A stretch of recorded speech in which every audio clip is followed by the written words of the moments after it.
Alright. We're gonna watch another Caddy video. Because I need to watch more Caddy. And I know there's like so much to watch. But I know I'm also gonna be sad once I watch and catch up with all the Caddy videos. But once again, we're gonna watch a Crash Bandicoot one. We're gonna watch a Crash Bandicoot one because there seems to be a never-ending Crash Bandicoot saga for Caddy. So, you sent an old Caddy? Oh, where'd you send an old Caddy? Which old Caddy video?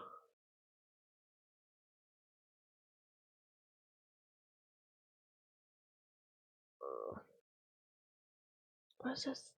Why is this up? Go away. There we go. Sorry. But yeah. We're gonna watch the stupid world of portable Crash Bandicoot games. This is like 2 years ago. So let's see this Crash Bandicoot adventure for Caddy. How cray-cray will he be by the end? Also, will we meet the neighbors? Will we see the neighbors? Will he drive the neighbors nuts? Stay tuned. Holy fuck, what the hell?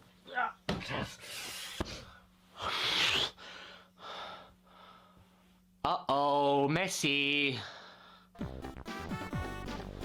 What's this?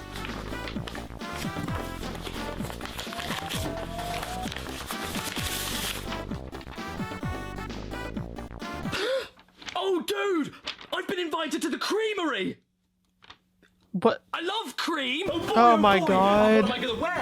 Who will I take with me? Oh, You I can't gotta wait to go. you gotta so wear your excited. special cream shirt. Oh, I read that wrong. Oh, well, at least they let me take Dad home in my cream tasting pot. No.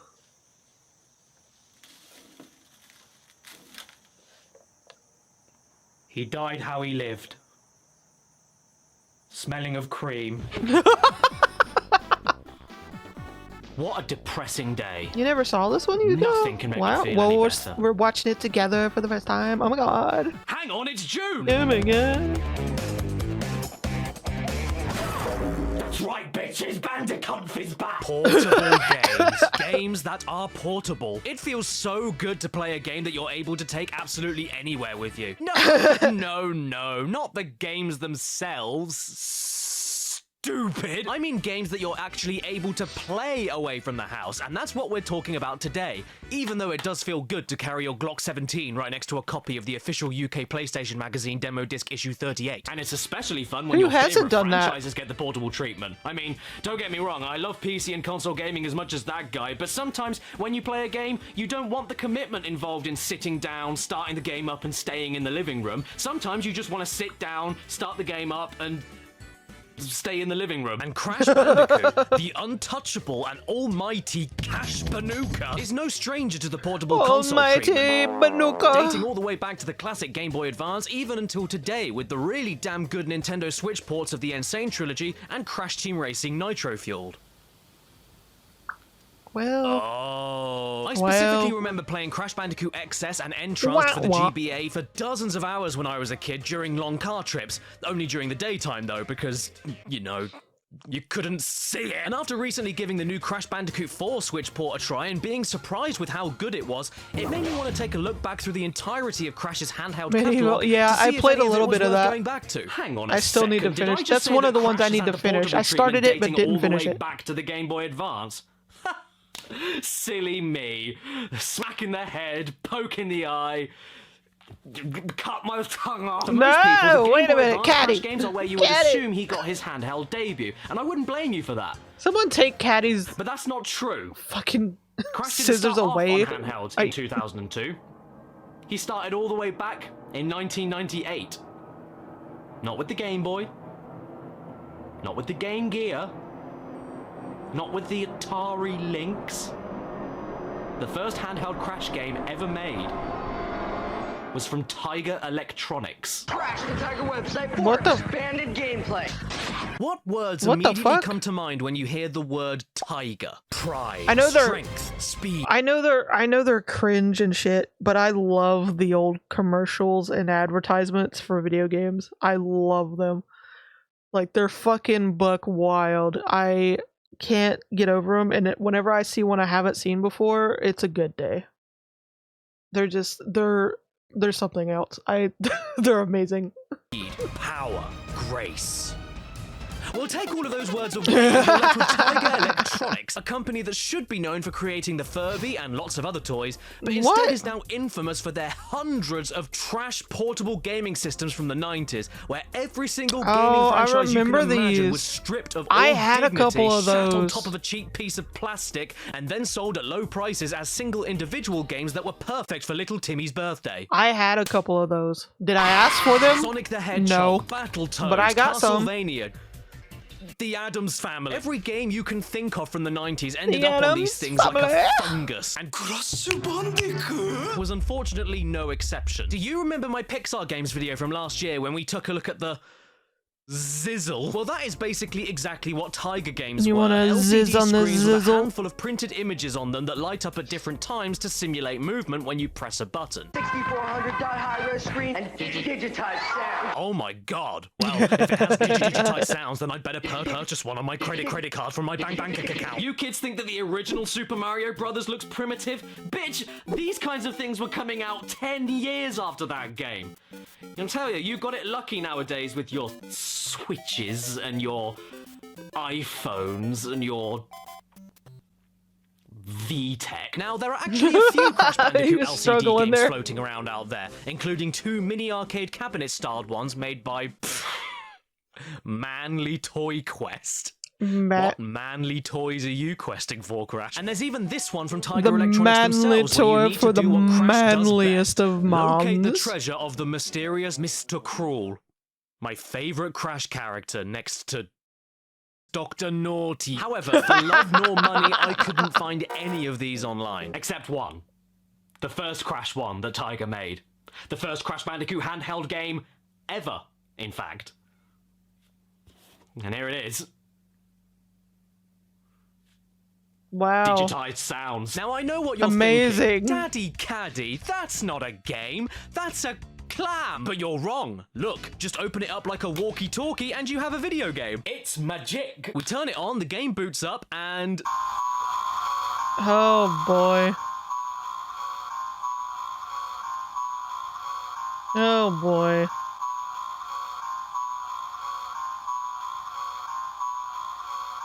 okay, so right off the bat, I'm confused. How is an LCD screen Tiger Electronics game giving me the choice to start a new game and load a saved game? Surely that's too advanced. And what about the game itself? It's actually, miraculously enough, a 3D platformer that you can freely control. What wet and soggy dimension did I slip into here? Okay, so believe it or not, there's actually a reason for this. This here is not your standard Tiger Electronics game. It's actually a special edition version of a Tiger handheld known as a 99X.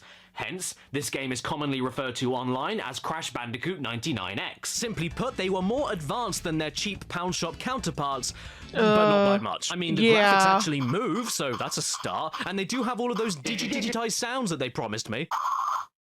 But just look at it, No. you're still playing with a No. pager that moves at like 3 pictures per second, and instead of a phone call waiting for you at the end of it, you have a star-shaped cookie cutter with trousers that runs as smoothly I love as a how they're lampshade trying to made record from the human screen, skin. I also and don't it's know if not you happen helping. to notice that the only one I managed to find online doesn't even work properly, and most of the graphics just aren't there. Have you Like, ever I'm seen a squinting system and where the everything older trying to it see this gets, shit? the more lines of graphics go missing?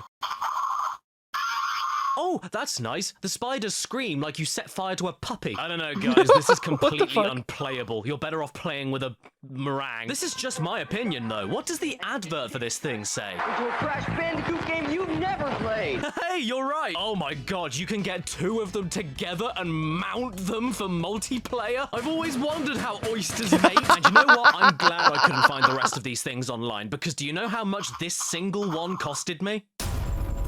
Yes, 184 this broken pounds. snot green calculator set me back £184 and 36p. That's $250. This is a rare $250. collector's item. And gee, was it worth it? Americano Now, I know Dolo. we've only just started, Right in the toilet, right but in the it's shitter. already clear to me that I'm going to need some financial backing to help A fund my addiction to LCD non-99X for screen computer 500, games, Yugo? but What the how will fuck? I ever afford to keep buying this rubbish? Hello, I'm Spons. Oh Christ! And I'm here to tell you all That's about gotta the be amazing for, like, company Omaze, dedicated- who I've been working with very closely recently to give you all at home the chance to win $20,000 in cash to build your very own dream PC, or you can buy like 80 Tiger Electronic Crash Bandicoot games. Like I said, Imagine that's the gotta multiplayer. All you that's need to do gotta is go be to for dedicated omaze.com/Caddicarus collectors. and enter for your chance to win. You can also donate $10 along with your Again, entry, which will all go towards We're a supporting little the late on charity this one. School on About Wheels. 2 years late on this. Charity. Suddenly this all feels very inappropriate. Yes it is, because School on Wheels is a genuinely brilliant charity that provides education and support to parents and children experiencing homelessness all across Southern California. And telling you all of that dressed up as a kite didn't feel right. As a step-parent to 3 kids, this is a charity that I am 200% behind. And as soon as Omaze Only reached out to me with this 200%? opportunity to support them, I literally couldn't say no. I mean, I am lucky enough to have never been in this kind of situation, but there are thousands out there every day that are struggling. And so far, School on Wheels has helped out over 50,000 people to this day. And do I need to remind you that your $10 donation enters you into this sweepstakes for a chance to win $20,000 for the PC build of your dreams? Gaming, video God. editing, 3D modeling, even chairs A and headsets. It doesn't $20,000 matter. Go nuts. And don't worry, nothing will go wrong. $20,000 That only seems to happen to me. Plus, you can also grab yourself an extra 150 Oh my entries by God. using the code RADNIS150 when you enter. Radness. So again, that's omaze.com Again, /Caddicarus. 2 years too The late. code is radness150. Donate to support a great cause, and good luck with your chance of winning $20,000 worth of really good PC goodies. So anyway, what's next? What? There's more Maybe stop LCD flushing screen hundreds of crash dollars in games game stuff and give it to the kids. that were free toys from McDonald's. I don't know. I don't know if he wants to torment the children like that with the shit he puts in the shitter or cooks in the kitchen. Oh my God! Goodbye. Nope, these numbered spines don't Well- belong to a collection of Cash Banuka encyclopedias. Are the neighbors they actually okay? belong to a 'Cause series of even more LCD screens. I have a feeling he's like trying to set himself on fire, and with the neighbor's luck, he would set the entire neighborhood but him on fire. Crash games. This time, though, they were released in 2005 for free from McDonald's Happy Meals. Except I had to buy them on eBay. So they weren't free. And I'm not happy about that. They are exactly what you'd expect for a free toy that came with a cardboard box with 4 chicken nuggets in it. They mostly only require 2 buttons to work, nothing moves, they all take place on a single printed picture, and the noise. Oh man, the noise. Yes, essentially, I spent money on a load of free toys that most kids threw Family's in the bin, obsessed and with all I have to McDonald's. show for it is a herd of geese. Mine was more Burger King. Nails on a chalkboard is a compliment to these They were all things. about they that don't make sounds, Whopper- they honk. The visuals Whopper suck, life. the gameplay sucks, and the cover art. And also I just mean- preferred the fries. Bandicoot, Bandicoot. And I know, I'm missing quite a lot of the numbers from this collection, but there is a reason for that. It's because all of the other even numbers belong to Spyro LCD games that released at exactly the same time. Oh, but let's not get ahead of Spyro ourselves. making an appearance We're not again. touching him for a while. Even though he'd be all nice and leathery. There were also some other Crash Bandicoot God. McDonald's toys exclusive to other regions, so I couldn't get my hands on them. I found Osama! Okay, so now the stupid Oh, for stuff is out of the way. fuck's sake. Let's dig into all the portable Crash games that most of you are probably familiar with. The Game Boy Advance games.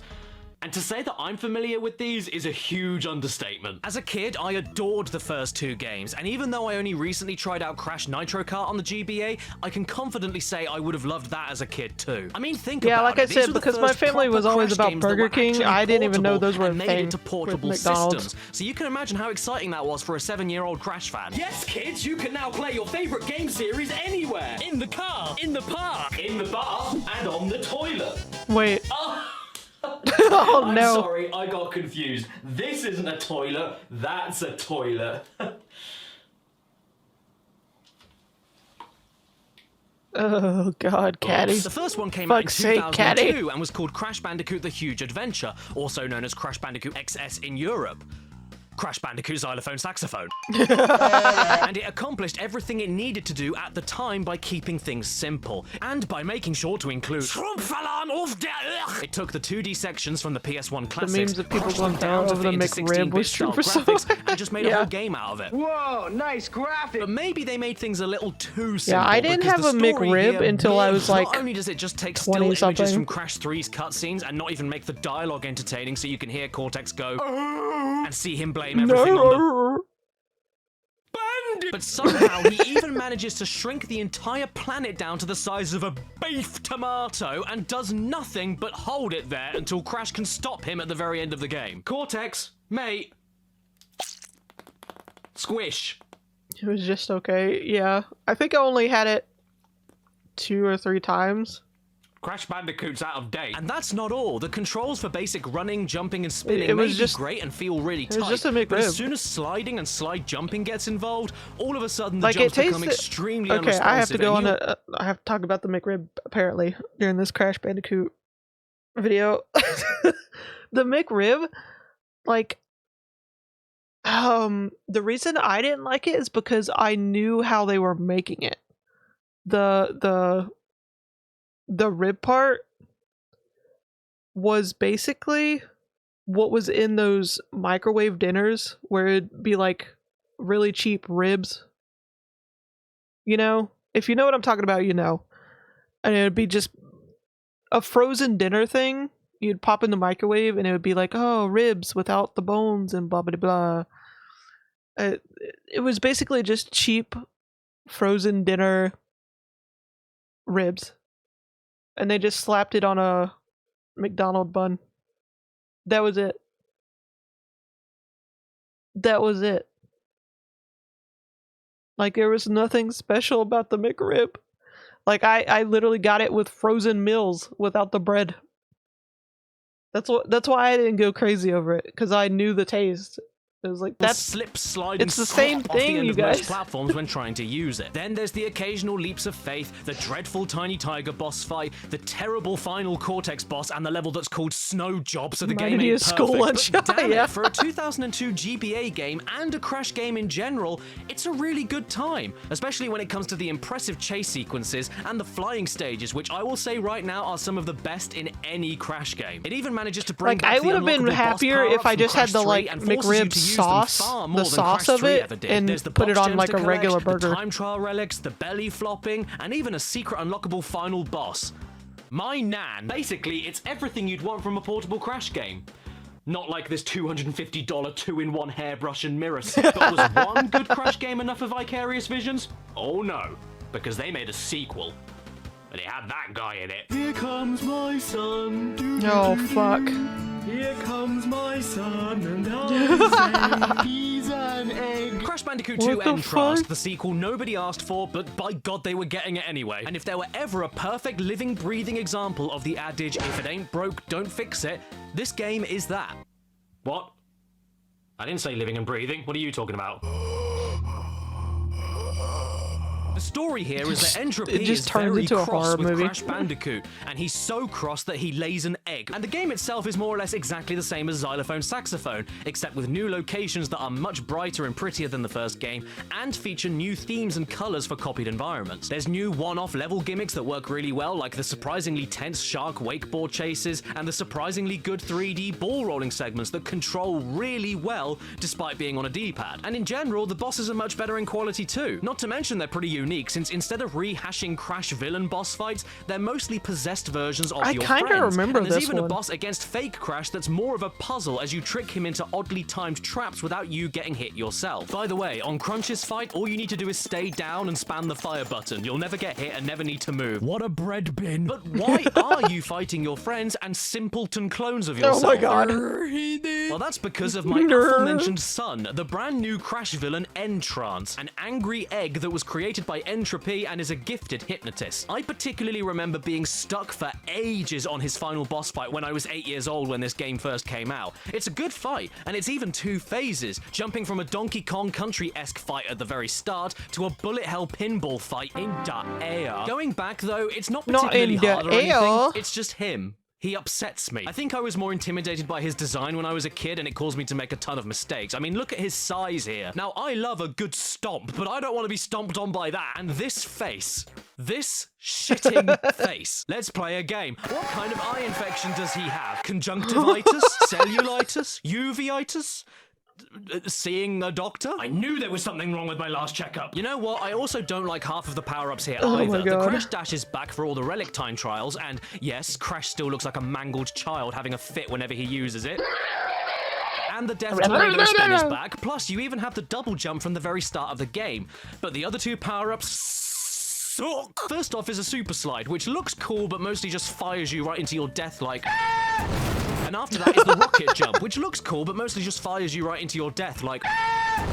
What I'm getting at is that they are entirely situational and are only useful whenever the game requires you to use them. As extra utilities to Crash's movement, they're terrible. And since they all involve you holding the L button, which is the same button for the Crash Dash, they balk the time trials because you will accidentally activate them in the middle of using the Crash Dash all the time. Plus, whenever you use the Rocket Jump, Crash's model looks like a weasel that just got run over. And he was probably run over by himself when he was in a go-kart on Crash Nitro Kart for the Game Boy. Now, don't get me wrong, I'm fully aware how ridiculous the very idea of a GBA port of a PS2 game is. I mean, how do you put this in this? Well... you put it in it. To be fair though, seeing as the most popular games in the GBA's library consisted of 16-bit styled games, it's really easy to forget that it could do 3D and do it relatively decently with minimal casualties. Oh no. Oh no. Crash Nitro Kart though? Nah, mate. Listen here, sunshine. This one's one of the good ones, you get me? I mean, it's impressive from the outset with how detailed the character models are. Sure, they're bit crushed and pre-rendered from the PS2 models, but I'll be damned, they look pretty spot on. And even though the tracks suffer from the original Super Mario Kart problem of all of them feeling exactly the same because they're all flat, they still look great and run extremely smoothly. Except when there's more than 4 karts on the screen, and then it starts running like Grandfather Ploppy. But shit, man, aside from that, this is a great version of Nitro Kart. In fact, for how quickly it loads, the fact it's portable, and the fact it feels faster than the original because it's on a tiny screen, I'd argue this is the best version of Nitro Kart. It's just as fun as a divorce from a wife that you hate. It's got the power-ups, the bosses, a more catchy and memorable soundtrack, and they managed to keep in the risk-reward boost system that made Nitro Kart stand out to begin with, where you jump into a drift and then wait until the very last second of this gauge running out to activate the most powerful 3 combo boost you can. I also love the little things, like how they tried simulating the wheels spinning around by having the top half of the wheel flash faster and faster. It's adorable. They even managed to include voice clips from the PS2 game.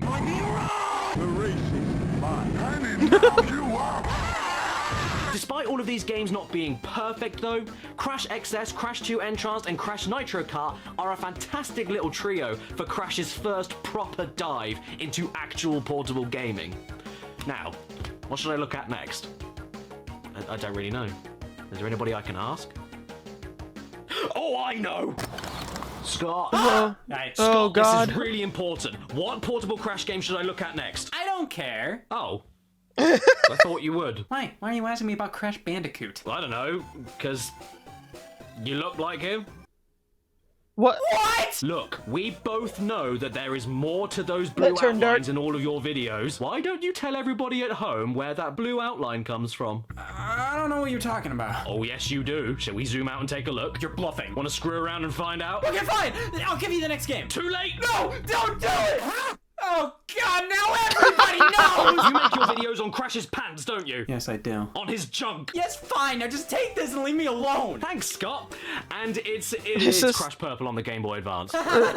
They could have had a perfect little Game Boy Advance trilogy of Crash games, but this is no, they had to make another one and name it after the color of a boil. Let me take you back to mid-2004 for a second, and a horde of screaming kids are storming the gates of Congress, pleading, nay, demanding a Crash Bandicoot-inspired Spyro the Dragon crossover game. Ever since the late 90s, the two PlayStation mascots were very aware of each other and had been dropping hints and Easter eggs in their games cross-promoting each other, whether it be through secret demos on menu screens or even secret unlockable characters like in Nitro remember Kart GBA. a lot of people so wanting it only made sense that at some point like a they should crossover. both get an official adventure together. So with that, Congress stepped up to the podium and said, "Fine!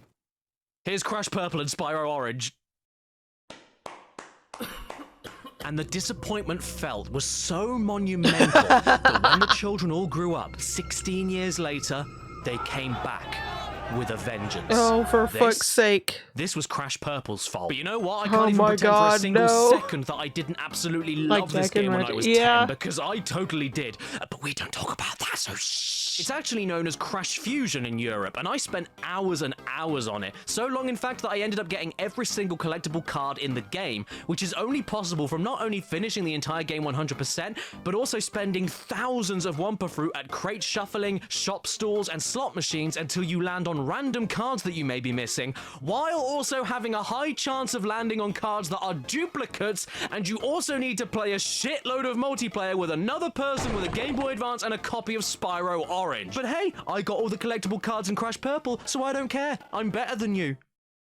Oh no. So yeah, the final GBA Crash game was part of a double pack that you also needed Spyro Orange for to complete. And I did a video on Spyro Orange itself a while ago. Well, long story short, it's a watered down and cookie cutter Yeah, they legit said you wanted this so badly, you're gonna get it and then some, and we're gonna make you pay out the ass for it if you want everything. Out the ass. We're gonna take all the monies. We're gonna take all of it. We're gonna monetize the shit out of this. The shit out of it.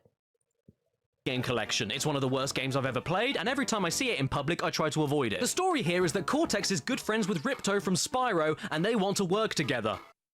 That's it. And then Crash and Spyro meet each other face to face for the first time ever in gaming history and decide to bomb each other with Molotov cocktails. These cutscenes as well are absolutely hideous. All they needed to do was get half-decent pictures to act as comic strip panels, like in all the other Crash GBA games, and instead they gave Aku Aku kidney failure. But what about the game itself? Well, I'm thrilled to say it's nowhere near as terrible as Spyro Orange is, even though it's identical in structure. You have 2D overworlds where you do extremely basic platforming in order to find mini-game levels hiding around behind the bike sheds, and then you beat all of them to open a boss and beat the boss to get to the next world. But unlike Spyro Orange, which relied on slow, boring, and piss-easy minigames that had nothing to do with Spyro's gameplay and were repeated with different sprites over and over and over again, at the very least, Crash Purple makes more of an effort to feel like a Crash game, even though you can't slide or slide jump in the platforming bits. All they wanted was a good Crash Bandicoot game. Most of the mini-games are Crash platforming related, whether it be side-scrolling auto-riders on the polar bear, breaking all the boxes in a short stage as fast as possible, skimming across water on a motorized lemon, or falling down like Michael Douglas. Even when they aren't doing that, there is more variety to the minigames. There's methodical free-roaming tank stages. Wait, what is this? Crashly Bashly. There's sheep blasting with a bazooka before they reach the nitro crates behind you. Well done, Crash, you murdered all of the baby animals. Thank you. And there's even jetpack stages where you tap and hold the A button to control your height as you glide along. Take that, Flappy Bird. Don't misunderstand me though, there isn't anything that imaginative going on, and these money bags tends to spend all the Wumpa Fruit you collect are absolutely useless, since they're only good for collecting cards, which do absolutely nothing. This means that just playing the actual game here will only take you around an hour to 100% complete. I'm not kidding. So as a kid, my parents essentially spent £40 on half of a game, with my sister getting the other half for another £40 that's 10 times worse than the first half. Thank you, Mummy. But now I'm about to throw a spanner in the works. Did you guys know that these 4 Crash Bandicoot games are not the only ones on the Game Boy Advance? Yeah, totally true. There's technically another one that's hidden on the cartridges for Crash Purple and Crash Nitro Kart, and all you got to do to access them is put the games in like normal, start them up, but hold the left and right triggers while the game is loading up. It's a secret. Just like Billy Idol's real name. William Idealistic. And after all of that fuss, you're rewarded with Crash Party. What the hell is this game like? Oh my god.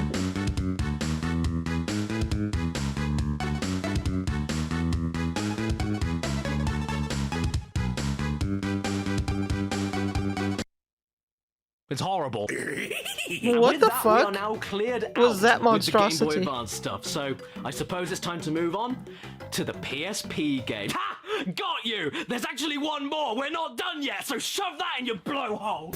Haha, yes indeed. The rabbit hole keeps going deeper. And we are at the final Crash GBA game, known only as Crash Bandicoot Blast. But as you can see, it's invisible! Because the only way you can play this one is by owning a GameCube copy of The Wrath of Cortex. And amazingly enough, the copy I found on eBay even came with a note. Hey Caddy, sorry to see you're having PC issues, mate. Hopefully our fave game of all time will cheer you up. Thank you, Sprites X6 Vintage. Say hello to Mr. and Mrs. Vintage for me and tell them that Sprites X6 is a shit name for their child. Once you get the game in your GameCube, you start it up like normal and then directly plug in your Game Boy Advance into Honestly, that would be hilarious if I got sent a game or if I bought a game and they realized it was me and I was making a video on it and someone actually wrote a note like that. I would find that so weird and hilarious.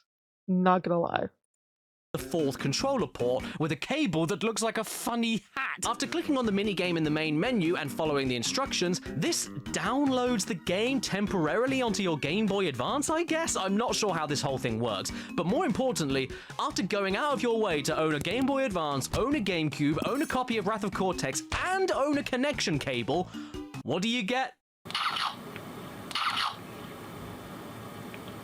You get a game where you control Crash in a silent nightmare realm using bazookas to shoot down more innocents than George W. Hedge. You play for about 1 minute and then you George get an advert W. for Crash Hedge. Bandicoot The Huge Adventure, which was not called The Huge Adventure in this country, so sorry to all the UK kids out there that were going mad looking for a game that didn't exist. Don't forget, this game was available in 2002, so let's tally up the price of admission to have a go at the not very good Shooty Bang Bang Crash game. You would have needed a new GameCube at $200, a new Game Boy Advance at $100, a copy of Wrath of Cortex for $50, and a link cable for what I would assume would be around $20 because I couldn't find an original price anywhere online. That means that this single piece of Crash history technically would have costed you $370 just to find it. And after all of that, your secret reward is a game that's the equivalent to a wet tissue. Sprite X6, you are not my mate! I mean, what can you say? You point, you shoot, you point, you shoot, you point, you shoot. But don't shoot your friends, though! What are they gaining crawling around the area where the bad guys are? Why are they popping their heads up when they know I'm shooting? Can't they hear me shooting? It's the only sound that exists in this world. Or maybe they just want to die for a quick and easy way out of this mess, because for all intents and purposes,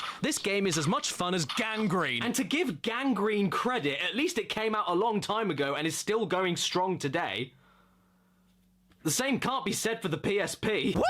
We're back my on God. the PSP! The Poosp! This is the portable The system I think Poosp, I've no. spent the most time on in my life. Tekken 5 Dark Resurrection, Me and My Katamari, Loco Roco, Midnight Club 3, MGS Peace Walker, Test It's Drive funny. Unlimited, Tony Hawk's Underground 2, Wipeout. It's funny because like the first when I got the PSP, some of the first things I got for it was movies. Like it had movies on it, and I thought that was like the greatest thing ever. I thought that was like so amazing. So I snuck that shit into school, and I'd 9 times out of 10 I'd be watching a movie instead of playing a game. Like it was so hilarious. And the ironic thing is I never got caught. But I remember one time I let someone borrow it in art class to play a game. I can't remember what it was. But that was the only time I got caught was when I wasn't actually holding on to it and using it. Like it got taken away from them and it wasn't even theirs. And then she returned it to them and then he like non-subtly gave it to me. And I never got in trouble for that. Because I'm not the one that got caught with it. Even though it was mine. Your pata. So many great games, and yes, I even did my fair share of Do what you want, 'cause a pirate. Strangely enough, though, not a single one of those hours went towards any Crash Bandicoot game.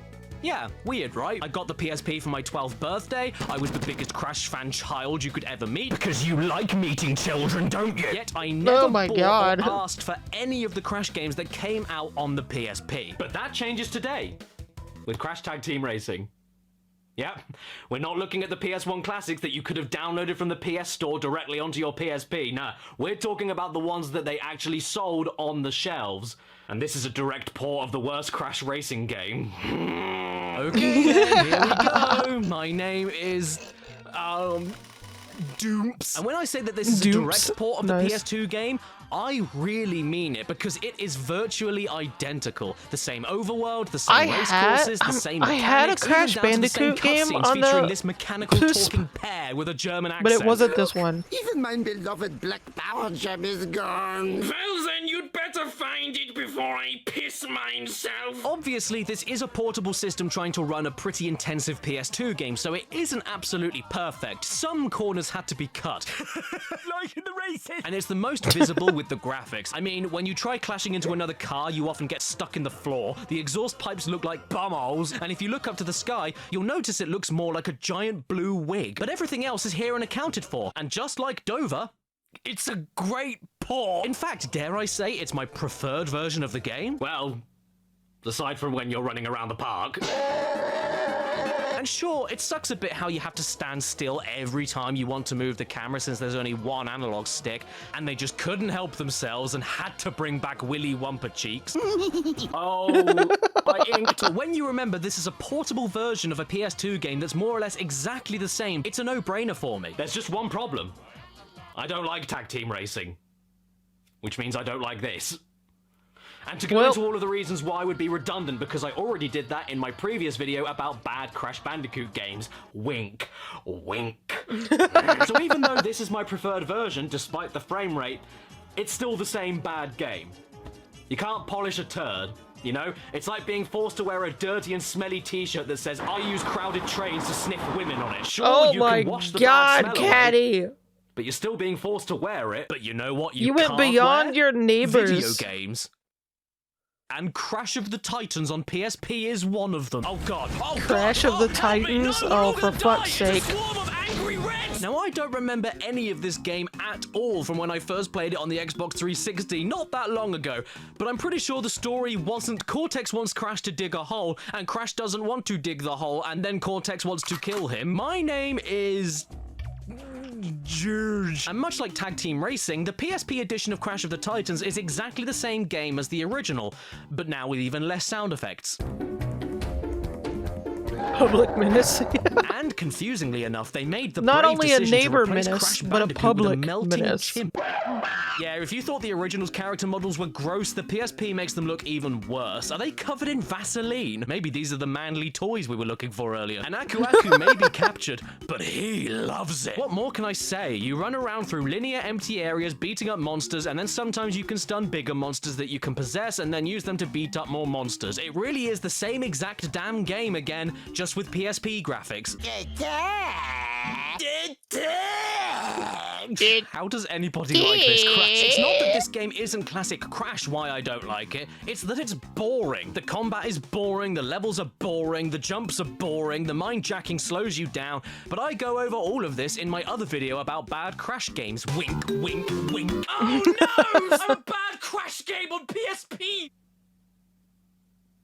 Just like Mind Over Mutant. Yep, if the PSP version of Titans is anything to go by, I can only assume that this one is the same story. My name is... Uncle D. Now, I may not have remembered that much about Titans, but when it comes to Mutant, I remember that game just as much as that classic line from Lord of the Rings. You shall not touch the ring! You shall not it may touch be portable, the ring. but this is the same thing as the 360 version, which is more or less already the same as Titans. You run around, beat up monsters, mind-jack them, and then storm the infidels! The platforming is a little bit better and such, but again, I've already talked about that, so I can't say much else. You still have to run around and collect Coco's parts and keep them in your basement, and Crash still looks like a cosplaying malnourished old man. Now that is just beautiful. Hang it up in my conservatory. In conclusion, Mind Over Mutant on PSP is just a better version of Titans on PSP, but now the cutscenes look absolutely disgusting, and that sound quality is something to behold. I didn't like that. Hi. Oh my god, you're the world famous Idris Elbow. Yep, that's me. What are you Not doing Idris here? Elbow. Oh, for fuck's sake. Here's a game. Well, how nice of you. Gee, I meet a celebrity, and he gives me a video game. Could things possibly get any better? So Crash of the Titans on the Nintendo DS is a game that greets you with Crash looking at possibly the worst he's ever looked. Hey there, man. You look They really trying to healthy. But I sell suppose Crash I of the need to pick Titans a on everything, save ain't they? file, and whoever had this cartridge before me had a file on here called Badass.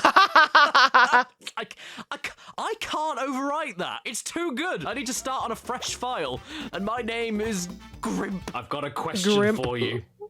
Do you like Crash of the Titans on Xbox 360 and PSP? Well then, have I got some great news for you. Take a guess what you do in this game. You run around through linear empty areas beating up monsters, and then sometimes you can stun bigger monsters that you can possess and then use them to beat up more monsters. It really is the same exact damn game again, just with Nintendo DS graphics. Oh, hey Coco. Coco, how you doing? You alright? You look a little bit Don't sick. stare You look directly under the into her weather. pixelated You eyes. want me to go get you wanna Things will happen. Mucky Donald? In all fairness, though, I Mucky think I actually Donald. prefer this one over all of the other ones. I mean, the levels are still long, the gameplay is still repetitive, and it is still yet another version of Crash of the Titans, but at the very least, Not they the do try to make the Titans. DS version its own thing instead of exactly the same thing but with worse graphics. How the levels titillating. themselves, while still long, are a little bit shorter than the main game. The platforming is a little bit more interesting, and check it out, they even added in classic Crash bonus platforms to take you to a side-scrolling bounds round.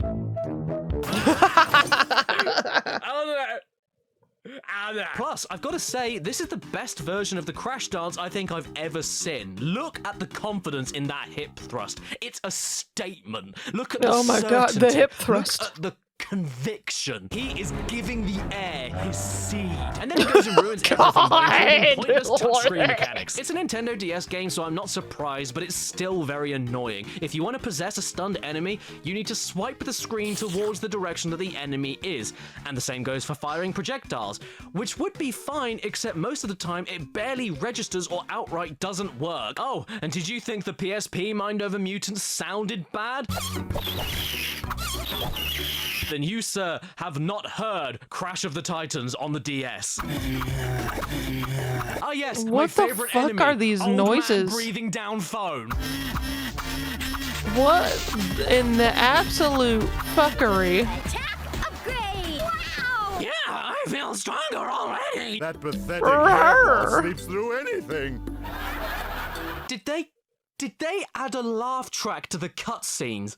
A laugh track in a Cash Banuka game?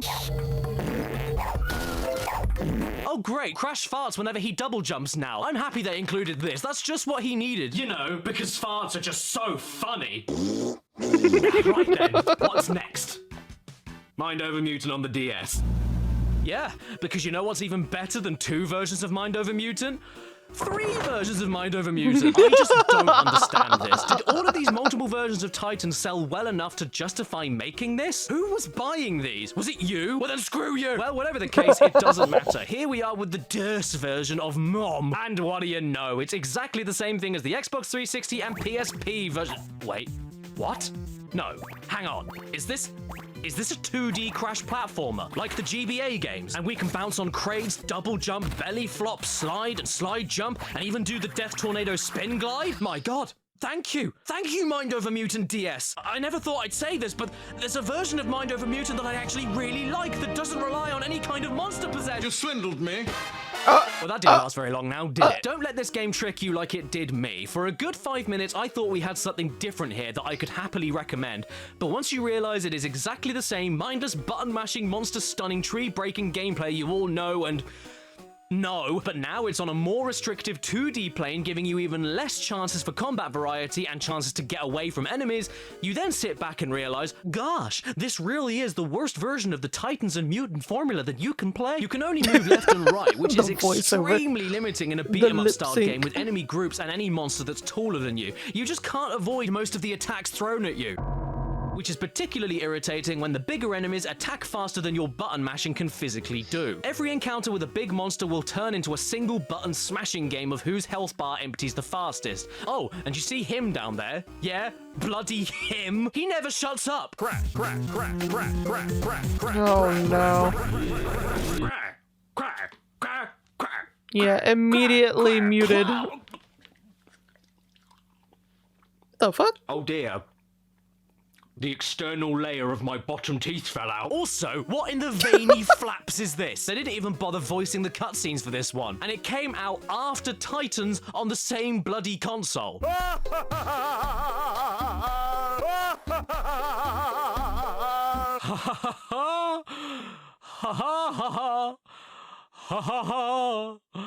Oh, I've got leprosy. Okay, I'm done. No more Titans, no more mutants. I've talked about those series of games even more than the good Crash games he's actually best known for. So I think it's time to move on to something else. What's next? Thank you, child sweatshop factory worker. Your check for 3 pennies will be on the floor next to... I don't want to live anymore. The story here is that Cortex is a baddie, Crash is a goodie, and you need to stop Cortex before he slithers into your bottom. And as for the game, take a wild guess what you do. Go on, take a guess. You run around in it. Oh, and it's in 2D. So just like Mind Over Mutant DS, you can't really do much with enemies other than hit one button over and over and over again until one of you dies. This is downright embarrassing. I can't think of any other Crash game that has had as many official console ports as Crash of the Pissing Titans, and the original wasn't even that good to begin with. And now you get to play it again, but with very stiff controls and cardboard cutouts. I would say more, but we currently live in a YouTube climate where if I say anything out of order, there's a very high chance that I'll... Look here, even Akuaki was fed up with this shit. Bomb. Why does he have the nose of Miss Piggy? And with that, we are finally done with all of the portable console Crash games. Yep. None. I'm all done. There isn't a single one left. I'm all finished. Oh yeah, you thought I forgot about this one, didn't you? Well, trust me, yeah, I we wish knew I it wasn't had, over. But alas, we knew it wasn't over. I remember. Bugger me in Baghdad, I remember. Now immediately the red flag should be waving in your face for 2 reasons. 1, this is a party game that's a spiritual sequel to the already below mediocre Crash Bash. Please don't lose, just let one in. Come on, let one in for me. What? Where did that come from? What? I spat all over my chin.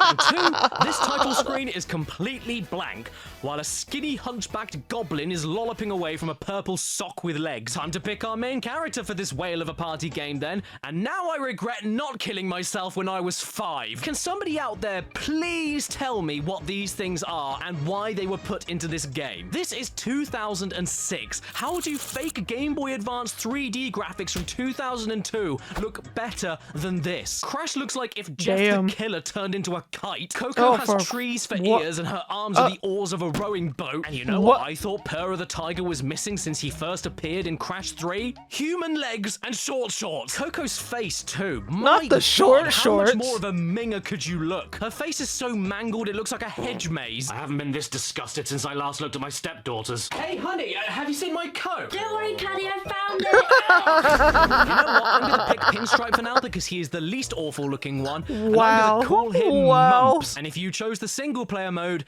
you won't be happy with the story either. We've got this new character that has never appeared in any Crash media before or since this game, and he's called...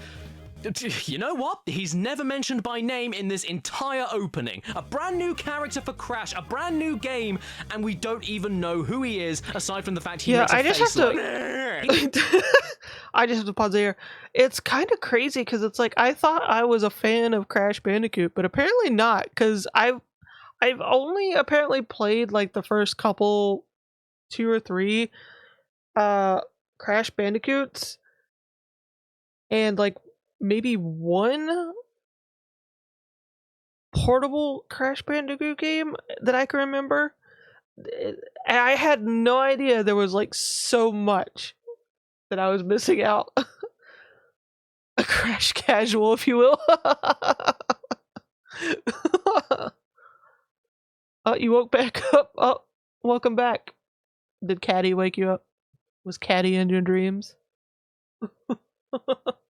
He has been trying to find a thing for a long time, but can't find a thing. So he created a tournament full of battles in order to trick the participants into finding the thing he's looking for.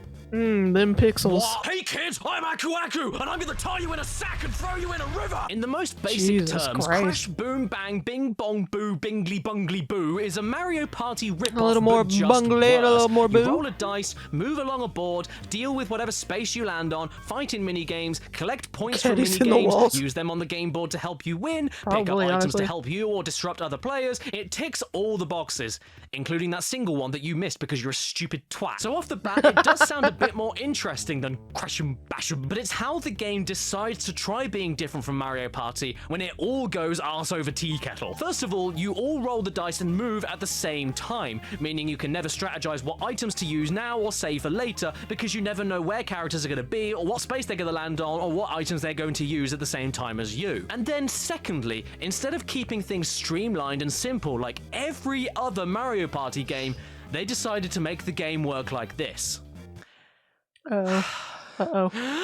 At the start of your turn, you only have a few seconds to make and perform every decision. If you want to roll the dice, you press the touchscreen and skip the countdown, but if you want to use an item, you have to open a separate menu in the touchscreen that obscures the map of the board, so you don't know if the item will be useful for you on the board because you can't see where anybody is. If you take too long deciding what item to use, your turn goes ahead without you having a say and the game moves on like normal, but if you aren't paying attention to the top screen, you won't know where you are or the other players are because that's where the game's happening. Sometimes you'll come to a fork in the road where the game tells you to pick a direction to move, but in order to do that, you need to use the D-pad to choose instead of the touchscreen, which you've been using the whole time. And by the way, make sure you use the touchscreen to open the map up when you use the D-pad, otherwise you won't know where you're going, except in these parts where you can only pick one direction. So why are you giving me a choice? Oh, okay, what's going on? Pinstripe is leaving. See you later, buddy. Get out of the game while you still can. So yeah, more often than not, you land on spaces that take you to some other random part of the world, but none of this is made clear to you, and you won't have any idea where you or the rest of the players are since you disappear from the original map when this happens, and it gets even more confusing when someone uses an item that randomly changes the position of every player on the board. You collect points from minigames, but that's only if any minigames get triggered, and the game can even end before the end of the 10-turn limit, depending on how far ahead a player makes it across the board. But making it to the end is not the deciding factor on the winner, because ultimately it's who has the most points from the minigames, and they can be very difficult to win because the other players can distract you as many times as they want by spamming their own stickers on your screen, thus obscuring your view and causing you to lose. However, luckily you can combat this by using your own stickers and throwing them on the other players, but the game wants you to also customize the sticker with the touchpad in the middle of your round in a separate touchscreen menu next to the map and the item menu, when you've only got a few seconds to decide what items to use and what direction you want to go on the board. So what ends up happening is that you're trying to make your own sticker, but then your move happens automatically and you don't have a clue where you are or where anyone else is, and you think that making stickers is easy with the touchscreen, but it isn't, because in order to customize the default sticker, you can't just drag and drop whatever you want from any menu. You need to go to the correct sub-menu of the item of the sticker that you want to bin in order to move that individual item to the bin. So you have to go through a million different sub-menus to guess what the correct category is for each item on the canvas that you want to replace, and then after all of that you have to go back to the other sub-menu that you went to in order to pick the thing that you want to drag and drop into it. So by the end, this was all I was able to do because I couldn't figure out how to do anything better, and it perfectly sums up how I feel about this whole thing. And you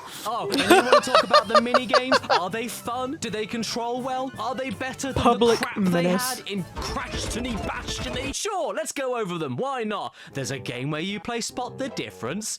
There's a game where you guess what number a baseball will be thrown at.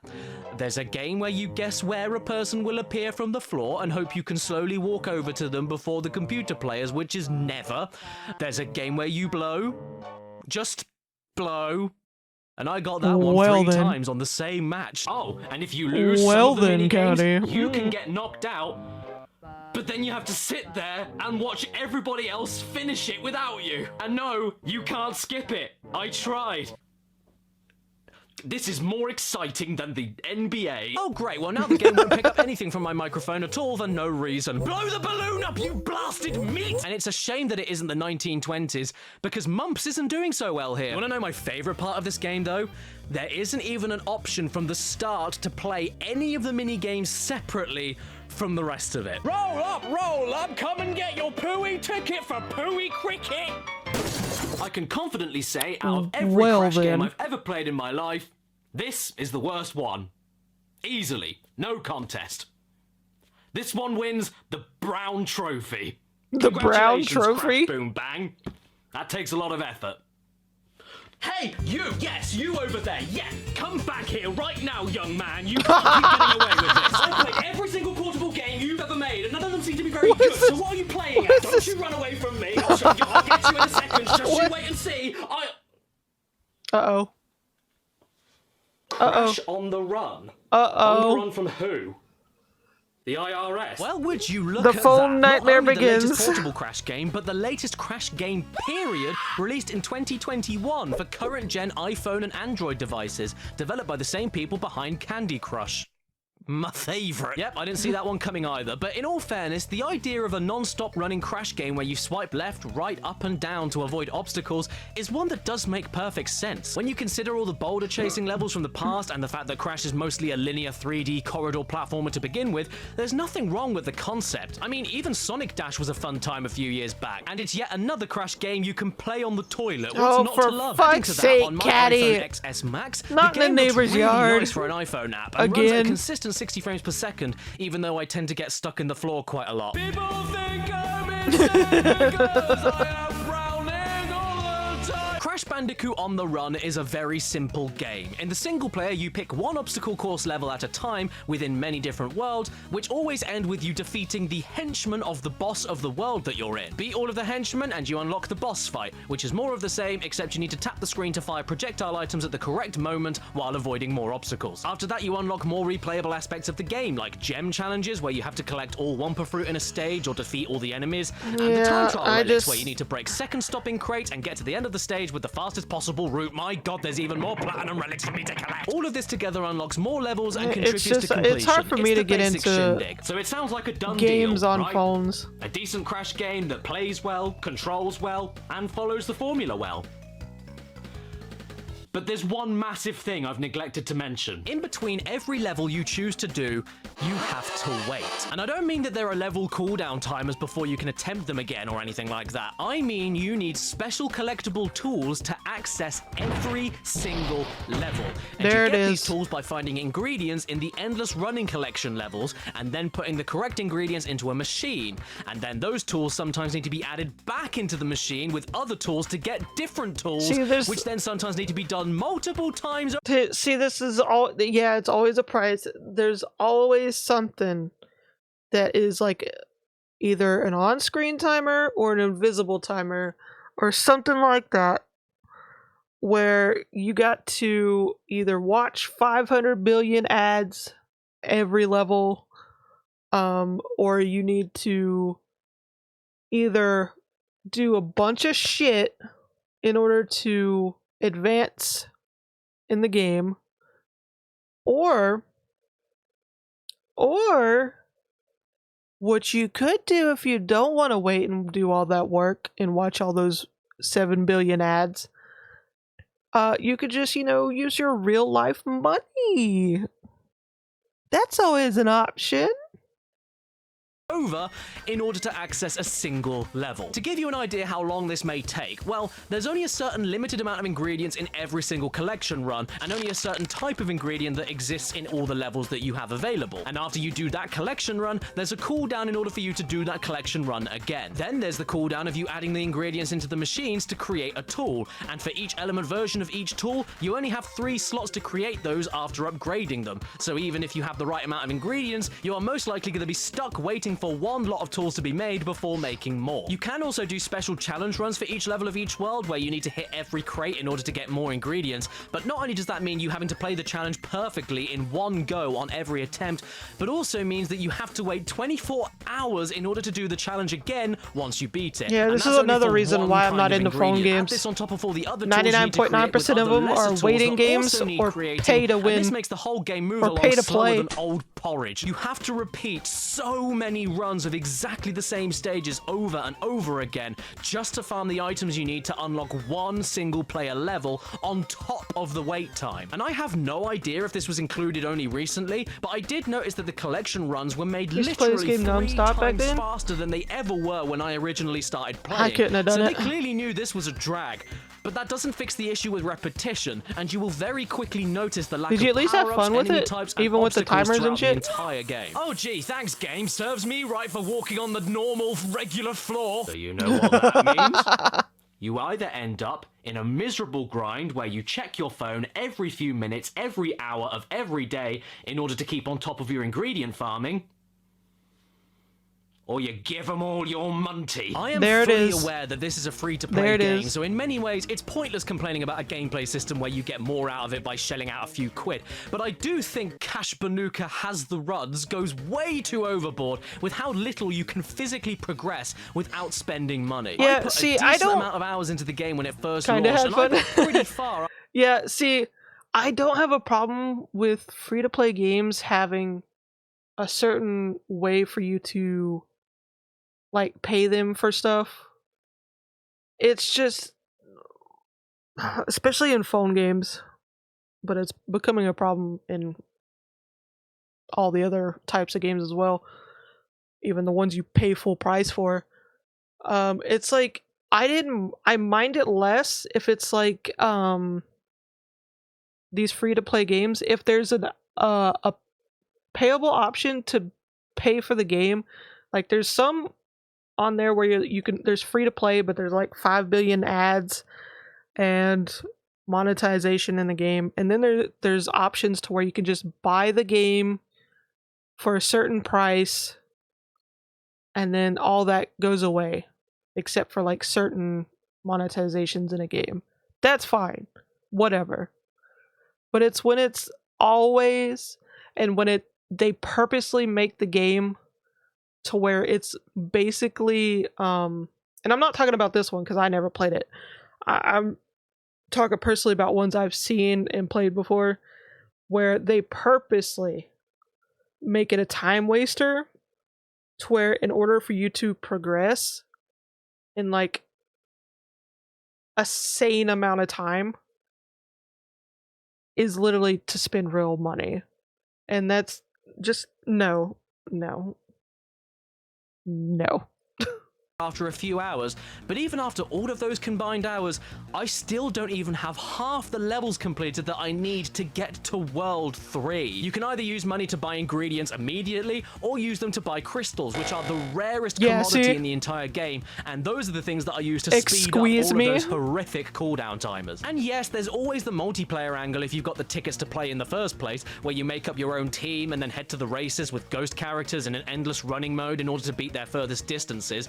But that's only a tiny portion of the game, and it doesn't really help you along the campaign that much. It is pretty fun to get trophies, which then get collected by all of your team members onto a leaderboard so that you can win prizes for a season, but that's hardly worth investing into the tickets to begin with. But hey, just in case any of you were wondering and wanted to join in, I'm the head of the Woolly Wumpers. The best run I was able to do in the multiplayer lasted me just over 16 minutes, which, let me tell you, is way harder than it sounds, because you end up going this fast after that much time. Jesus Christ. To stress though, this game is indeed free, so you aren't harming yourself by downloading it. But if you ask me, there's 1,000 other free-to-play games I'd recommend over this purely because of how tectonically slow this one is without dropping any money towards it. I have got way more mileage from many other free I think that's games what and makes still it more feel sad is satisfied that without dropping a cent towards when they them. make Yeah, I've been a fun inconvenienced in a game few places, for but the core game is still great and the you can still phone, do a lot. but This, they though, ruin it by this is more trying than to an get you to inconvenience. buy Without those money, it's boring, microtransactions. and I don't want to play it anymore. A Loki Funko Pop! My advice is to treat Crash on the Run like fast food. It's really lovely in small doses, but if you have too much of it, you'll get gout. And then you need to cut it off for your own health. Now! What about the other Crash iOS games that released on the App Store? Yep, believe it or not, this is not the only one. In fact, there were two before it. Crash Nitro Kart 3D from 2009 and Crash Nitro Kart 2 from 2010. But unfortunately, there are absolutely zero ways to play them anymore unless you already have them on an iPhone with those games pre-installed. They were taken off of Apple stores years ago and can't even be emulated, which is a huge slap in the nuts. But at least we got this that's review another from problem Macworld to with go off of. phone Pros, games. nothing. Cons, And nothing. these days, Verdict, nothing. I guess that's why they were taken downloadable down. only And with games. that, yeah, I think we're So done. they can be taken down at Finally, any time. We have covered every single Crash Bandicoot portable game ever made. Caddy, when did you get a blimp? Yes, Oh it's my me, God. And I'm here to give you items that never helped anybody. Don't crash it just into like the blimp. neighbors. I swear. I I don't swear. think you're right. Silence, wench, and take my next useless item. What the fuck? Okay. Okay.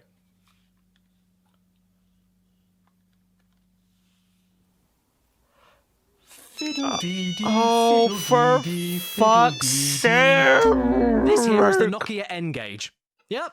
I know, remember this it's a video thing. game console cross cell phone that came out in 2003, and it's gloriously shit. It's a taco. It's the end of a spade. It's I a remember weighing this scale thing. for a tiny little man. Do you remember all of those images going around the internet years and years ago? Yeah, people weren't doing that to be funny. That is exactly how you had to hold this thing when making calls, because the microphone is down here and the earpiece is up here. Come on. I can hear the sea. Seriously? I love this thing. I think it's an extremely cool time capsule for the early 2000s, but I'm not here to tell you why this thing failed as a phone and a game system. I'm not Derek, it's me, Derek from Stop Derek's from Derek. Instead, I am here to tell you that there is indeed an N-Gage exclusive Cash Banooka game from June 2004. Crash Nitro Kart. With online features that don't work anymore. Yeah, this thing really did try marketing itself as a games console. They had games that came in boxes, with cartridges no less. And in order for you to swap these cartridges out, you had to take the entire back of the phone off and remove the battery. Oh my I don't god! know why nobody bought this. Mix that all together with phone dialing keys for buttons and an upright rectangular screen that doesn't show you anything around the left and the right of you, and most of the games that released for this thing were virtually unplayable. Impressive for sure, but terrible. Hang on a second, whoever I bought this from on eBay left their SIM card in it. Well, it would just be rude to not look through all of their contacts. Let's do it. Who should I call? Ashton? Cal? Toby? Andy? Corinne? Zaza? Kieran? Lowry John? Oh my Kieran, god. G. Matthias. Or lowercase How many Amy. Kierans As you did can they see, know? my copy of Nitro Kart on the N-Gage is still sealed and brand new off of the shelf from 17 years ago. And since nobody bought this stupid railway tunnel or any of the games for it when they came out, guess how much this set me back? 100 John, Kieran, Whoa, YouTube, you okay? G. Matthias, or lowercase Amy. As you can see, my copy of Nitro Kart on the N-Gage is still sealed and brand new off of the shelf from 17 years ago. And since nobody YouTube bought be this acting up stupid lately. railway tunnel or any of the games for it when they came out, guess how much this set me back? £103.50p. That's roughly $150 for a game that will most likely look like this.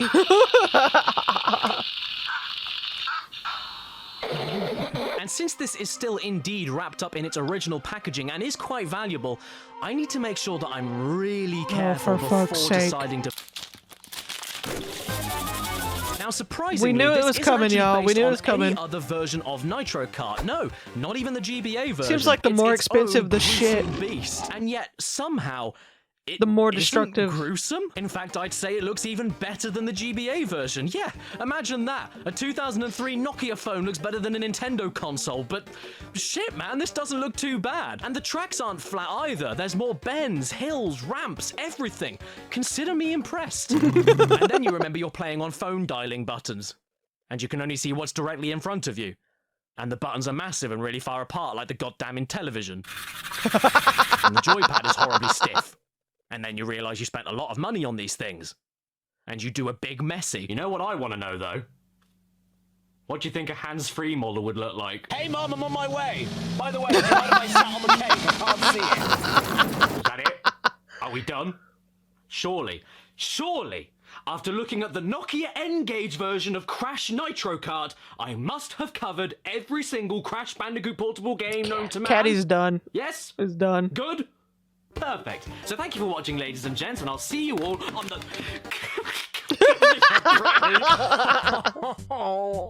Yeah, we're still not done.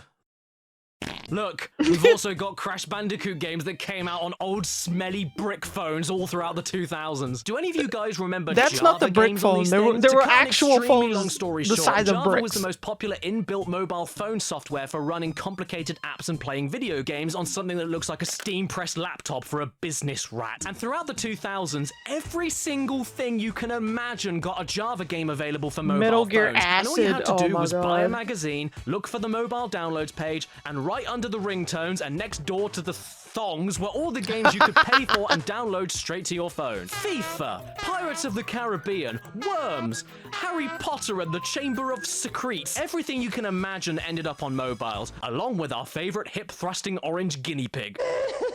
And let's start off with the game that everyone else got if they didn't have a decent mobile phone, September 2004's Crash Nitro Kart.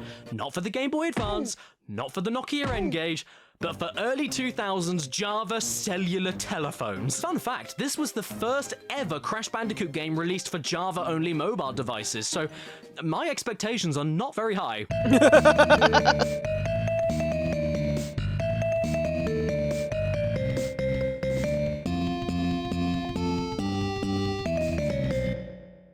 And I hope you enjoyed that, because that's all the sound you get. I think I'll pick Crash for this game because Nice. he definitely looks the most normal. Cortex looks like a moldy banana, Coco looks like an angry young boy with a bleeding mouth, and Crunch... Crunch looks like Winnie the Pooh. 3, 2, 1, and go! Yeah! So here we are, everybody. Crash Nitro Kart on a 2004 mobile phone. A racing game where you chug along in dead silence trying to get speed boosts from congealed pits of blood. Honestly, to give it its dues, I remember playing a lot worse than this on my old mobile when I was a kid. This doesn't look too bad, and it runs surprisingly slick, but... like you still had to pay money for this, and all you do is hold the top of your keypad Yeah, up I while would turning not- left I and would right while not pay pressing money the for confirm that. button to use an item. Whoa! It was a noise! But if you want to get really old school, you can always use the number pad to go forward, turn, and use items. But at that point, you'll end up with blisters. How the hell did they expect you to do that? Oh, cool! An invincible Aku Aku Mask power-up! The end. Were you impressed by that? I just wonder if anybody like What accidentally if you called they made another anybody. one 1 year later called Crash Racing? Oh, praise Gordon the Big Engine. I can choose to turn sounds on? Yes, please. I've changed my mind. Can I turn them off? This game, if you can believe it, is a 2005 mobile phone Java version of Tag Team Racing. They couldn't do the tag team, though, so it's just Crash Racing, which sounds like how my granddad drives. Look, there's even Nina Cortex and Pasadena Opossum to play as. But I'm definitely picking Cortex this time, because Christ almighty, his hair could do with a wash. And my god, yet again, the game is totally silent. What, pray tell, is the point of asking me if I want sounds if the only sounds were on the goddamn first still image? It doesn't matter either way, though, because even though this looks nice and colourful, it's just a choppier and slower version of Nitro Kart Mobile. And after getting hit by 3 invisible things one after the other, I promptly gave up. Sorry, Cortex. We'll drive you to the hairdressers tomorrow. In which case, maybe we should take a look back at 2004. Seems to be a good solid year for Crash Bandicoot mobile phone games. So let's check out Crash Twinsanity on Java and see if that's any good. Now, this one came out 2 months after Nitro Kart Java, so perhaps it's a bit more advanced. I'm excited months? for this. Oh my Also god. available on console. Well, Oh. what a great start. I've just been told that Well- the game I paid for is rubbish, but please trust us, the actual version is better. You can't afford the real one, Crash. Time for us to pick a file then, and... Why is that there? Oh. I'm not picking that one. Okay, so this is a platformer that takes those Cortex escort missions from the original Twinsanity Oh, and turns Caddy. them into a Caddy, side-scroller. Caddy. You help him, he helps you. I can see where they're going with this, and it doesn't look too bad either. You know, except for the 5 frames per second and the fact that Cortex looks like a walking mound of Hello. lard. Oh, and again, there's no Welcome on sound, in. but you can jump, you can double jump, you can spin. What more could you ask for? Oh, cool, a TNT box. What? Oh, I see how it is. What's the point of having the Nitro crates and TNT crates if both of them blow you up immediately? And what kind of death sound is that? There's no sound in this game as it is, but instead of at least trying an explosion, you do that? Hey, Ollie, catch! Thanks. What is it? Well, it's okay, because at least I can get my life back. Oh, what? I can't jump up and break boxes? Hang on, that can't be right. Let me try over here. No, you can't do that. This is not a Crash game. It's a wolf in Bandicoot's clothing. Everything you expect a Crash game to do just doesn't happen. It's like when you grab a wet wipe and you expect it to be wet, but it's all dry and crusty because it's been sticking out the top of the packet and someone folded it back in. Yeah, that's what this game is. A bad wet wipe. Time to stand on the switch to clear the path for Cortex then. This is great. Oh, there he is. And just in time too, because now he has to clear the way for me. The game froze. Wait for Cortex, who will free the way for you. Well, game, I think I'm going to be waiting a long time for that. This game is poo on a plate. In fact, no, it's not poo on a plate. Poo on a plate is better because at least you've got something to eat. Okay, so you know I said that Crash Nitro Kart for Java phones was the first mobile phone Crash game they released back in September 2004. Well, yeah, it was the first bog standard Java mobile phone Crash game, but it wasn't the first mobile phone Crash game. That honor actually belongs to a game on another phone entirely. Something that was a little bit different from every other phone on the market at the time. Oh man, are you talking about me? Nokia. Oh, I could be a phone if you let me. I want to just go in your pocket. Oh my fucking god. Nokia. The honor of the world's first Crash mobile game belongs to Crash Twinsanity 3D, which came out in June 2004, 3 months prior to Nitro Kart Java, but exclusively for phones that were capable of running advanced 3D Java graphics under the Vodafone Live series of phones in the UK. Only 5 mobile phones were compatible in this country, with this one being one of them, the Nokia 6630. Not only capable of running better quality games, but that also came with a softer and more joystick feeling D-pad for them. And because of all of this new technology, they made a game that sticks out more than Billy from Philly with the great big nose. Yep, here it is. Check it out. Oh, it's so good. It's beautiful. My God, I want to put myself all over. You know, I think I found my new booty call, and it has a nice wide pair of hips. Twinsanity 3D fuck's sake, actually Caddy, for thinks it fuck's can get sake. away with a free-roaming 3D platformer. On this. I know you've got more of a joystick feel to your D-pad, guys, but it's still a D-pad for 2004 mobile phone menu navigation. You can't play a game like this on it. What are you, a nincompoop? At least we can say one thing for sure, though.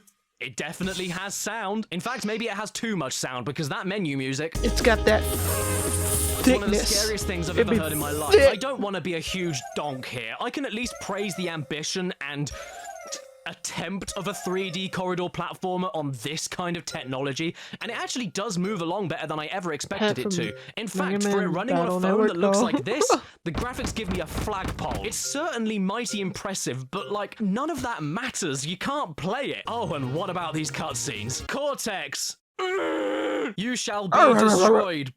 And that Bandicoot and his friends will be our slaves. Fear the wrath of the twins. Never! Not even if I have to team up with that blithering Bandicoot to stop. Come on, you bumbling fool! Twinsanity 3D is exactly like dating somebody based entirely on their genits. Sure, they may look respectable and you may even have a bit of fun, but you know it isn't gonna last. In which case, let's head back to original Java phones with Crash Nitro Kart 2, released in 2007. And yes, this is a sequel to Crash Nitro Kart 1 Java. It's not a sequel to the PS2 version, or a sequel to the GBA version, or a sequel to the N-Gage Special version, even though that's a mobile phone, and it isn't the same thing as Crash Nitro Kart 2 on iOS from 2010, even though that's also a mobile phone. My head is in pain, please shoot me in it. Caddy's so done. Well, I can at the very least say this. If you're running a half-decent Java-installed mobile phone from 2007, and you can ignore Crash dressing up as a rice farmer, then this game is easily the best mobile phone Crash game so far. It looks really good for the technology available. Plus, there's multiple characters and cast to pick from. There's multiple tournaments as well as single races. There's background music that plays all throughout the game, thank the Lord. You've got a load more power-ups than the other kart racers. Your kart transforms in some of the tracks, and since acceleration is automatic, all you need to worry about is occasional braking, turning left and right, and then they saved up the number 2 or top of your joypad for the jump, which not only allows you to bounce over hazards, but also collect hidden crash letters that once all collected can briefly this is turn you definitely into for an the Crash unstoppable fans. monster truck. Why is this game slapping as hard as it is? Okay, fine, it's nowhere near as great of a racing game as Sonic Freeloaders, but I need to send a very big well done to the developers. IP for you.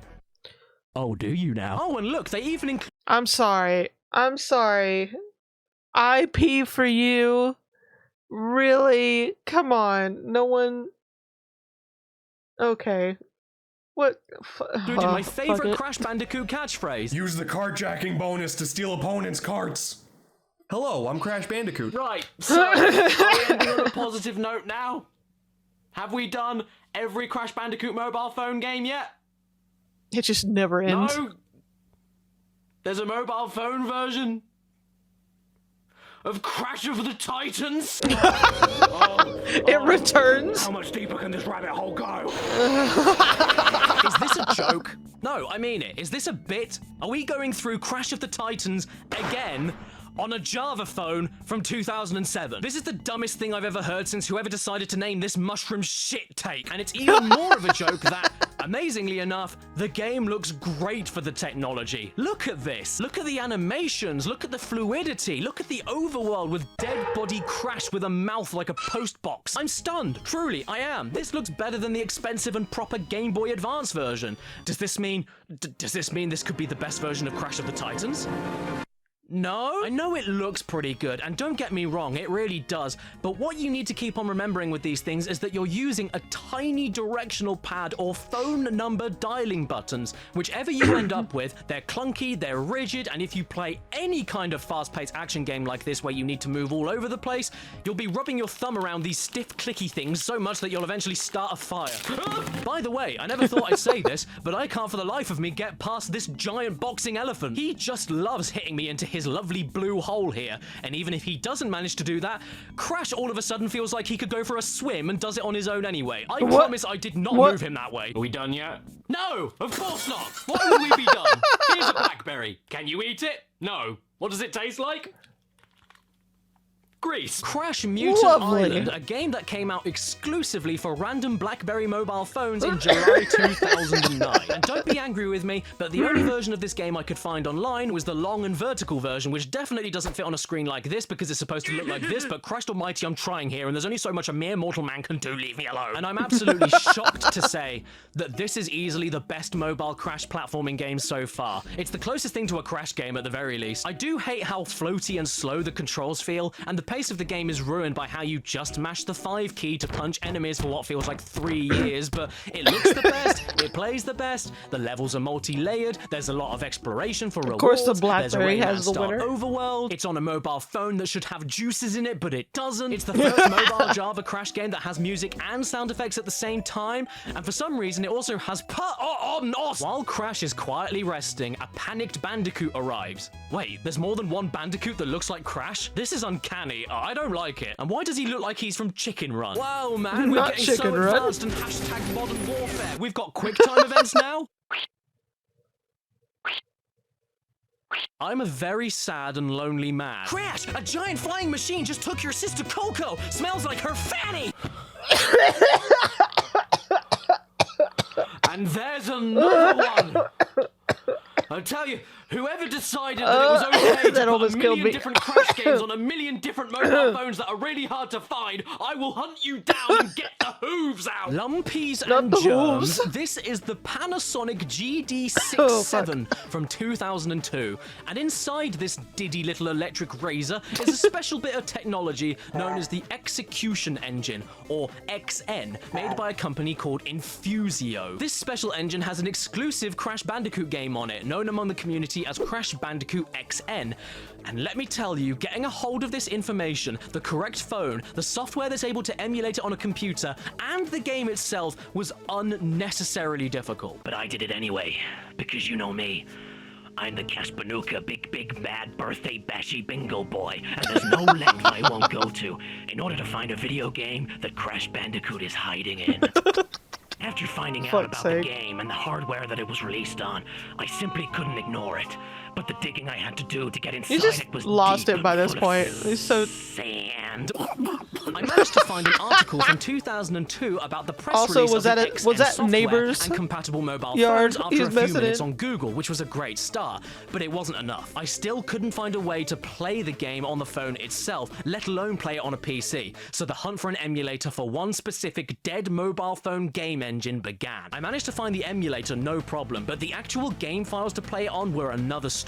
Enter Howard Forums, and a nearly 20-year-old article resurfaces from a load of pirates that wanted to download Jesus Infusio Christ. XN games onto their own mobile phones. I followed the breadcrumbs in the forum, one thing led to another, and I eventually ended up on a Chinese ROM website Of that course. inexplicably is the only place that has the ROM file for the Crash game buried in a million different discussion tabs that I can't even read because I don't live on the moon. But What is this? I can't download it without making an account for the site. Is it safe? Is it legit? Will I even get the right file? I don't know, but no problem is too big for Crash Bandy Boy 2.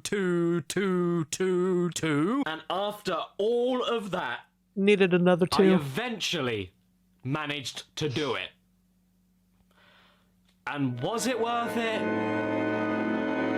Kind of. This here is the absolute closest to a Crash game that any of these old mobile phone games have ever come close to emulating, and it may just be my favorite for how close it nails this attempt. It's basically a mobile version of the GBA games, and you have all the controls you'd expect. You can run, Wasn't jump, expecting spin, that. belly flop, even crawl around and crouch jump to reach high areas. Uka Uka is also here, and he has a very offensive sense of humor. Now, unfortunately, there is absolutely no sound anywhere in the game, and even after collecting all the crystals and hidden gems, I was only able to access 4 levels, but maybe these were glitches with the emulator and not the game itself. But regardless, I still enjoyed this game well enough to a point of beating every level 100%. Well done, Crash Bandicoot XN, for being the only game so far I could squint at and say, yeah, this looks sort of like Crash.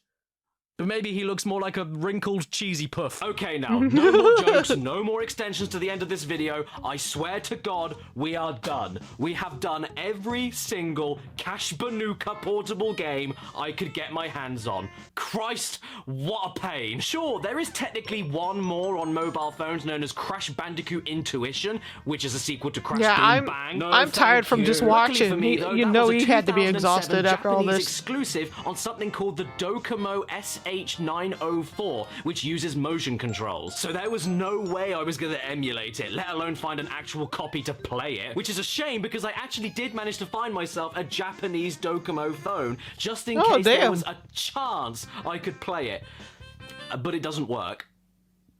And this is a rare collector's item that wasn't cheap. And I can't do shit with it. Well, and so that's it.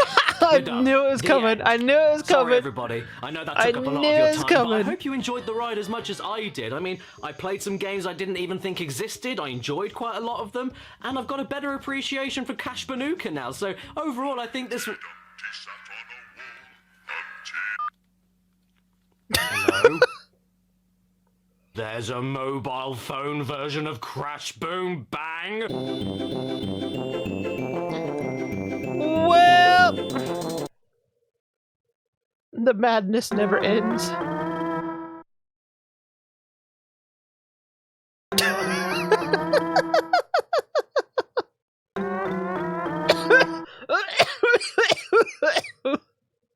Good Lord, indeed. Our Lord and Savior, Crash Bandicoot. Crash Bandicoot is dead. Please subscribe and don't forget to hit that bell. Follow me on Instagram and Twitter, because when you're nice, it gets me off. Special thank you to my fuck's executive sake. producers on my Patreon He's page your in the description puppy. below. Starman Stubbs, Anders Andel, Blake Brown, Captain Demozan, Dave He's your Marshall, puppy. Dredge and Bongo, Emma Jack 5, Eric Branke, Exopaz, Giant Fire in Cole, Heartfire, Inflim, Iron Ninja, Mitchell little Reed, napkin. Ramen He's a little 1485, puppy. He's Raven so Toro, tiring Red-Eyed Critic, watching your Red human Spain be 83, cray-cray. Skullman, Slowpoke, TARDIS Type 40, The Game It's Shed, tough The Patron work. formerly known as Fat Houdini, The Real Kit Nathaniel's Trey, Tressler, Tudor Apples, Whirlwind Abyss, German Boy Remy, Dan and Alex, MR Rushton, He's a Zohaib Ahmed, puppet. Bilal Choudhury, Seb McLeod, Lewis McNamara, and Terrell. Stan, do you know how to unlock my partner's bank account? Stan's not having it. The puppy is not here for that. My God, I had no idea the soul draining journey, the rabbit hole of Crash Bandicoot portable shits. Jesus Christ, I didn't know there was so many. Oh my God, that exhausted me, and I didn't have to play any of them. Oh my God.